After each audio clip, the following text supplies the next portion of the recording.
André, tô com o dinheiro parado na poupança, onde que eu posso colocar esse dinheiro para ele render um pouco mais? Toda vez que alguém próximo de mim, algum parente, algum amigo me faz essa pergunta, eu devolvo geralmente, eu faço 5 provocações para essa pessoa, para ela começar a pensar, ajudar a ela mesma a refletir se ela pode ou não, se ela deve ou não, na verdade, tirar esse dinheiro da poupança e se sim, quais são as alternativas que ela tem. Tá? Se você tem interesse nesse tema, continua aqui comigo no resto do vídeo. Vamos lá.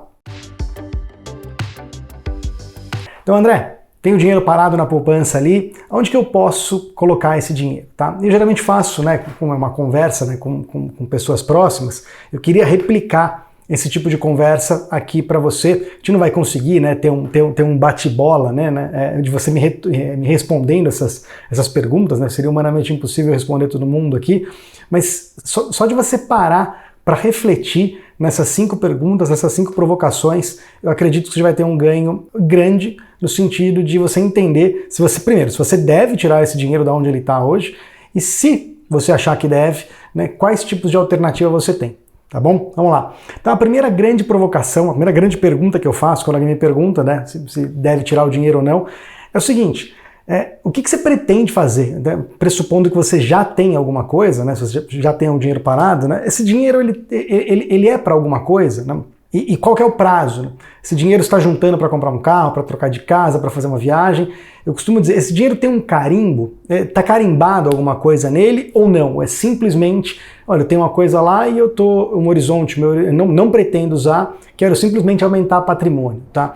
São os extremos, O extremo seria, esse dinheiro está lá e eu estou precisando daqui a um ano dar uma entrada num bem, num móvel ou num carro, que seja. E o outro extremo oposto é, olha, não estou mirando nada, esse dinheiro não está carimbado, e ele é parte de um processo de acumulação de patrimônio, tá? É o extremo oposto, tá? Então, é o seguinte, é muito importante isso, tá? Eu vou tentar dar desde os extremos opostos, eu vou tentar dar um geral aqui. Se a pessoa tem um carimbo, esse dinheiro está carimbado para alguma coisa, com um horizonte menor, ou seja, ela vai usar esse dinheiro em menos de 3 anos, eu falo, putz, não tira da onde ele está. Tá? Porque assim, sem entrar muito no aspecto aqui de precificação, acho que é tema para outros vídeos, para você tirar o teu dinheiro de algo que você pode questionar se a poupança é melhor ou pior, com a taxa do jeito que está, ela realmente é pior do que deixar num título pós-fixado, rendendo Selic, que seja, mas tirar o teu dinheiro de algo extremamente seguro, de um título do governo ou da poupança, tá? Que não vale a pena, a título de se dizer, mas para colocar ele para trabalhar, para ganhar mais, você vai ter que correr risco. O que muda é o grau de risco e o prazo de risco, mas você vai ter que correr algum risco. E se você tem um carimbo para usar esse dinheiro num prazo curto, vamos dizer, 3 anos não é tão curto, mas assim, para mim não faz sentido você pôr esse dinheiro para trabalhar, para correr risco, se o teu horizonte for menor do que 3 anos. Eu falo, cara, olha, sinceramente, fica aí onde você está. Historicamente, eu tenho há 20 e poucos anos acompanhando o mercado, alguns profissionalmente, outros fazendo só para mim. Eu já vi muita coisa, pode acontecer muita coisa, mesmo até com marcação a mercado de renda fixa, você pode estar ali nos títulozinhos água com açúcar, de crédito privado, com CDB, e pode vir uma marcação a mercado contra. Se você tem um horizonte menor do que 3 anos, cara, não inventa muito a roda, fica na coisa mais básica que tem, a poupança é ruim, mas fica no CDIzinho mesmo, qualquer título pós-fixado, com risco de governo, não com risco de crédito privado. Então, essa é a primeira pergunta que eu faço. O dinheiro tem carimbo ou não tem carimbo? A segunda pergunta é qual que é a tua profissão, qual que é a tua renda primária, tem alguns estudos fora do país que chamam de qual que é o asset allocation da sua vida. A primeira coisa é olhar para o asset allocation da sua vida, você tratar como um todo, teus investimentos e a tua fonte primária de renda. Tá? E de novo aqui, dando os exemplos, pegando os exemplos bem opostos. Um extremo oposto seria um funcionário público, ainda no começo de carreira, assim, ele tem aquela renda, independente se é alta ou baixa, ela está garantida. Está garantida praticamente pela vida inteira. E você tem um extremo oposto, que é um autônomo, tá? Que depende de condição econômica, depende de atualização, de qualificação, de constante qualificação, independente do ramo que você esteja. Tá? É o extremo oposto. Uma coisa é você saber, você poder contar que nos próximos 2, 5, 10, 15 anos vai pingar aquele teu dinheirinho mensal daquele jeito e tal. A outra é, eu não sei se daqui 6 meses eu vou ter renda para poder pagar a despesa corrente. Tudo isso, tá, na minha opinião, eu coloco na mesa para uma pessoa, tá? Eu não faço isso profissionalmente, faço isso na amizade, né, e para familiar, coloco isso na conta, olha, você tem uma renda perene, você pode correr mais risco, tá? Mesmo que você acha que você não pode, mas você pode correr mais risco se você tem uma renda mais perene, mais constante. E uma pessoa no extremo oposto, que é uma pessoa que tem uma instabilidade, né, apesar dela não estar sentindo na hora, mas uma pessoa que tem uma instabilidade, uma possível instabilidade de renda, mesmo que essa pessoa sinta que ela deve ou pode, ou que ela quer tomar mais risco, ela deveria tomar menos risco. E aí, aqui, André, menos risco e mais risco em relação ao quê, né? Aí é complicado, né? Não dá para numa conversa dessa, você tá aí do outro lado absorvendo isso, você não sabe se é mais risco ou mais risco, né, em relação ao que eu estou dizendo, mas a ideia foi refletir alguns pontos que eu costumo ter nessa conversa, tá? Eu não consigo esclarecer 100% das coisas aqui, tá? Então o segundo item tá bom, qual que é a perenidade da tua renda? Tá? Qual que é o asset allocation? Pensar no asset allocation da sua vida, como se sua carteira e sua renda primária fizessem parte de um todo. Vamos lá, a terceira pergunta, a terceira coisa que eu ponho na mesa tá bom, você tem esse dinheiro que está lá parado, então é um montante X. Tá? Você pretende aportar mensalmente, você pretende resgatar mensalmente, ou você não pensou sobre isso ainda? Tá? Isso é muito importante, tá? Até para timing, né? Até para sugerir um tipo de alocação, ou até para o timing, olha, se eu vou colocar tudo de uma vez essa aplicação, ou se eu vou colocar ela pingada, né, aos poucos, fazendo em várias tranches separadas, né, vai depender muito. Se você já tem um capital, tá, e vai aportar mensalmente, é uma coisa. Você pode se dar ao luxo de não estar muito preocupado com timing, com preço de mercado, né, com o preço que você está pagando pelas coisas, desde que você tenha um capital menor e você pretenda fazer aportes que são significativos. Aqueles aportes eles vão diluindo qualquer besteira de você eventualmente pagar caro em alguns momentos, tá? Agora, se você já tem um capital alto, não vai fazer aporte mensal, ou se vai fazer aporte mensal, mas o seu aporte mensal ele é muito baixo vis-a-vis ao quanto você já tem de patrimônio, opa, peraí, você tem que tomar cuidado com o preço que você paga para entrar nas aplicações. Não é assim, André, eu quero sair agora da poupança ou de uma renda fixa e quero correr risco. Esse é o teu timing, mas será que esse é o timing do mercado? Será que o mercado está te dando naquele momento uma condição boa de investimento de longo prazo? Na minha opinião, tudo isso importa, tá? Então, são esses pontos que eu coloco na mesa para a pessoa refletir, tá? Esse é o terceiro ponto, se você pretende aportar ou resgatar mensalmente, ou se não pretende fazer nada. Quarto ponto, na minha opinião, é um dos melhores, né? Que é o seguinte, eu sempre pergunto, na verdade são uma pergunta padrão de qualquer questionário, na verdade de suitability, de risco, né, de corretora ou de fundo de investimento.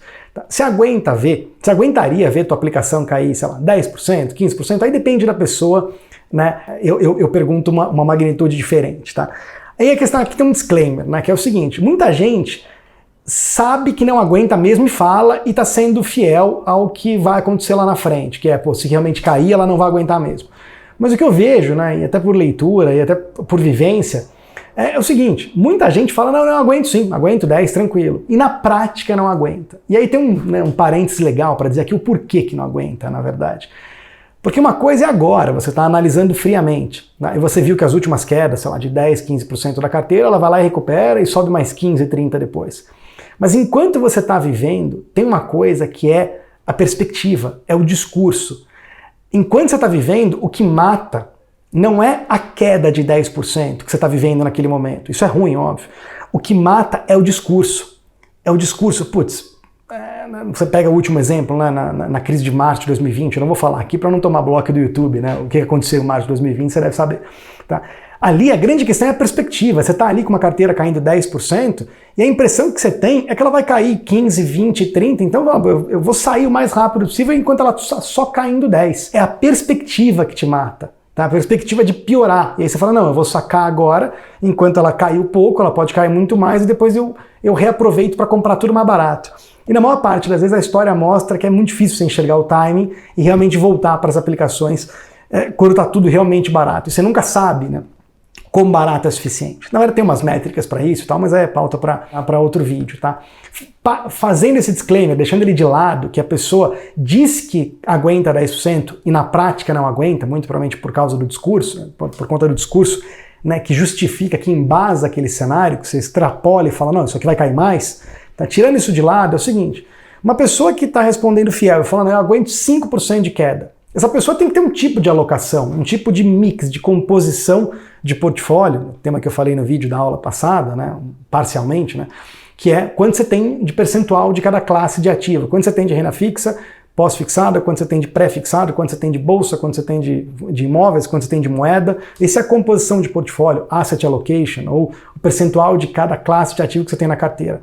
Esse é o determinante, essa é a primeira coisa. Não combina, se você não aguenta 5%, 10% de queda na tua carteira, não combina você ter um asset allocation à la Warren Buffett com 100% do teu patrimônio investido em ações, seja por análise de dividendo ou por fundamento, por valuation, por value investing, não importa. Se você tem o asset allocation do Warren Buffett 100% em ações, né, independente do critério que você use para poder escolher ações, que eu não gosto, tá?